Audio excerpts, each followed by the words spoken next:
akiitwa, majenzi akifika. Haleluya, haleluya, haleluya, haleluya.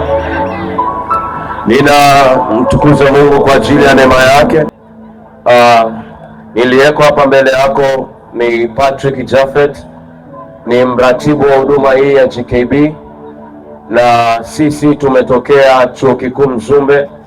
Kwa kirefu chake ni God's Kingdom Business, ama kwa Kiswahili fasaha unaweza ukaita shughuli za ufalme wa mbinguni.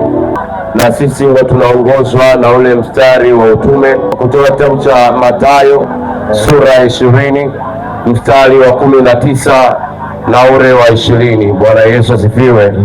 Anasema, nendeni ulimwenguni kote mkawafanya mataifa yote kuwa wanafunzi, mkiwabatiza katika jina la Baba na la Mwana na Roho Mtakatifu, mkiwafundisha kuyashika yale yote niliyoamuru, na tazama mimi niko pamoja nanyi hata ukamilifu wa dahari. Kwa hiyo GKB ni huduma ambayo haifungamani na dhehebu lolote lile, lakini pia huduma ya GKB inatoa huduma zifuatazo.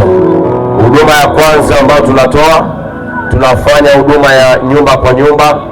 Kwa hiyo tunafanya uinjilisti wa nyumba kwa nyumba. Amen. Lakini pia tunafanya mikutano ya hadhara. Lakini pia tunafanya huduma ya ujasiriamali, huduma ya usamaria. Pia tuna habari ya msaada wa kisheria. Lakini pia tuna semina za kukulia wokovu. Jambo la mwisho, tuna huduma kwa ajili ya watoto. Kwa hiyo tunatembea na kitabu cha Matendo ya Mitume sura ya 26 na ule mstari wa 18, unafumbua macho yao na kuwageuza waiache giza na kuielekea nuru, waziache nguvu za shetani na kumwelekea Mungu, kisha wapate msamaha wa dhambi zao na urithi miongoni mwao waliotakaswa kwa imani iliyo kwangu mimi. Nataka nitangaze jambo sasa. Bwana Yesu asifiwe. Ninataka nikutangazia kwamba manyoni yote itakuwa kwa Yesu. Manyoni yote ni kwa Yesu. Mambo ya waganga na wachawi yote yanakaa chini na kwa mamlaka niliyopewa. Ninatangaza kuanzia saa hii ya kwamba malango ya masaa haya kuanzia siku ya leo ninatangaza mkutano kwa manyoni kufunguliwa katika jina la Yesu.